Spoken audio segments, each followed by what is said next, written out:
Olá, gente, meu nome é Cláudia Quinieri e você está no canal Momento Literário, seja muito bem-vindo. E hoje eu vim aqui para falar de um dos meus livros preferidos da vida, O Retrato de Dorian Gray, de Oscar Wilde. Vamos lá então comigo?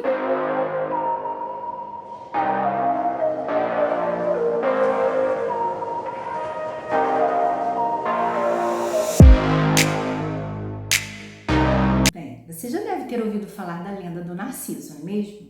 Aquele rapaz lindo, belíssimo, cujo nome era Narciso e que não tinha a menor noção da sua beleza. Ele não sabia o quanto ele era lindo, quanto ele era majestoso. Despertava paixões por onde passava, mas ele nem sequer se dava conta do que ele causava nas pessoas. Até que um dia a deusa Nêmesis colocou na frente de Narciso uma fonte de águas cristalinas. E ao se deparar pela primeira vez com a sua imagem, com o reflexo da sua imagem, Narciso se apaixona por si mesmo. Então Narciso fica ali, debruçado sobre a sua própria imagem para sempre. E ao faltar comida, faltar bebida, seu corpo foi definhando e Narciso morreu ali, diante da sua própria imagem. A lenda de Narciso certamente é a história mais conhecida da cultura greco-romana e também certamente a que mais influenciou a cultura ocidental. Tanto é assim que inspirou uma das obras-primas de Oscar Wilde, O Retrato de Dorian Gray, que também pode ser considerada um dos maiores clássicos da língua inglesa. Assim como Narciso da mitologia, Dorian Gray também é um rapaz muito bonito, muito atraente, mas que não tem noção, não tem ideia da sua beleza, não tem ideia do seu poder de atração. Certo dia, numa festa, numa ocasião social, Dorian conhece um pintor chamado Basil Hallward. E o pintor fica fascinado com a beleza extraordinária do rapaz. E não só pela sua beleza física, mas pelo seu ar de inocência, pelo seu porte, né? Aquele porte de bom menino, de bom rapaz. O pintor fica totalmente fascinado e resolve pintar Dorian. Sendo assim, o pintor pinta o retrato de Dorian. E aí é que começa a desandar tudo. Vou contar para vocês o que acontece. É que esse retrato vai funcionar como uma fonte de Narciso para Dorian. Quando ele se vê, né? Ao vê-lo naquele retrato, ele fica fascinado pela beleza dele. E o que acontece? Adivinhem? Ele se apaixona por si mesmo. Existe também uma outra lenda com a qual essa história, né, dialoga, que é a lenda do Dr. Fausto, que foi imortalizado por Goethe e por outros escritores como Buskin, Thomas Mann. É a história de um homem que resolve, tentado pelo diabo, resolve trocar a sua alma por juventude e poder. Você deve estar me perguntando, mas o que tem a ver, né? Ele foi tentado pelo diabo e resolveu trocar a sua alma por juventude e poder. É diferente da lenda do Narciso, do mito do Narciso, é diferente do retrato de Dorian. Pois é, justamente aí é que entra o grande problema. O retrato de Dorian Gray faz um diálogo com essa lenda a partir do momento em que Dorian faz a seguinte declaração: "Como é triste", murmurou Dorian Gray com os olhos ainda fixos no próprio retrato. "Como é triste! Eu vou ficar velho e horrendo e medonho. Ele jamais envelhecerá, além desse dia de junho. Se pudesse ser diferente, se eu permanecesse sempre jovem e o retrato envelhecesse, por isso eu daria tudo. Sim! Não há nada em todo o mundo que eu não daria. Daria a minha própria alma." Pois é, gente, nesse momento, mesmo sem perceber, Dorian acaba de firmar um pacto. E a partir daquele dia, Dorian não vai mais envelhecer e nem vai ficar feio.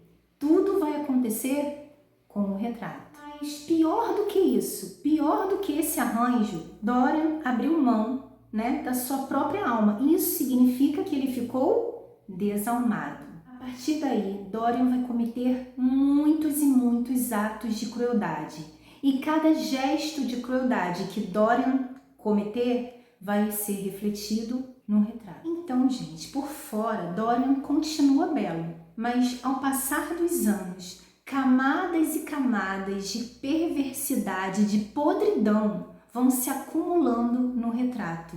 Como se a própria alma de Dorian estivesse na pintura. Gente, o retrato de Dorian Gray se encaixa como terror gótico, mas também como romance filosófico. É que Oscar Wilde vai intercalando momentos de muita ação com diálogos muito emocionantes, teatrais, mas ele também intercala esses momentos com longas reflexões de ideias e conceitos, entende? Bem, gente, mas vale ressaltar, e eu já vou adiantando ao leitor, que é um livro difícil. Muita gente desiste de ler o retrato de Dorian Gray por ter vários desafios intelectuais. E outro comentário importante também é que, embora claramente o livro, né, a história seja baseada no mito do Narciso e na lenda do Doutor Fausto, nós precisamos traçar aqui diferentes conceitos sobre essas histórias. Um romance diferente das fábulas, ele não tem a menor intenção de dar lição de moral no fim. Isso, gente, é muito difícil para a gente entender, né? Porque a gente busca, a gente tenta extrair da literatura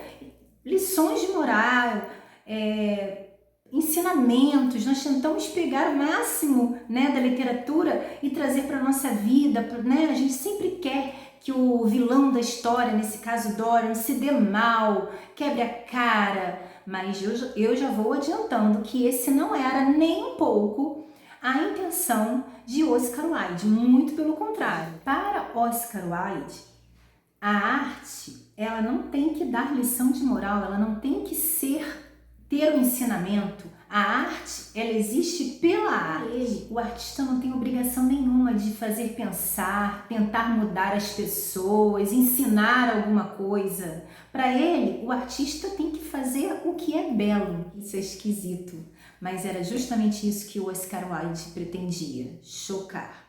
É que ele fazia parte de um movimento artístico e filosófico chamado esteticismo, que entendia que a arte não tinha função social e nem política, que a arte só existia para fazer o que era belo, ou seja, que a arte não tem nenhuma função moral, ética ou política. Oscar Wilde simplesmente odiava o moralismo. Isso porque talvez ele tenha vivido numa época que foi a época de maior moralismo da história. Eu estou falando da Inglaterra do século XIX, a terra vitoriana. Uma época tão repressora, tão moralista, que condenou Oscar Wilde a 2 anos de trabalhos forçados por descobrirem que ele era gay. Isso, ser gay, era um crime naquela época. E olha, gente, em seu julgamento foram usados trechos do livro O Retrato de Dorian Gray, principalmente diálogos do pintor com Dorian, por considerar diálogos homossexuais. Por conta desses diálogos, os seus julgadores resolveram, né, que Oscar Wilde tinha pensamentos homossexuais, indícios de pensamentos homossexuais. Gente, depois que ele foi condenado por ser homossexual, a carreira,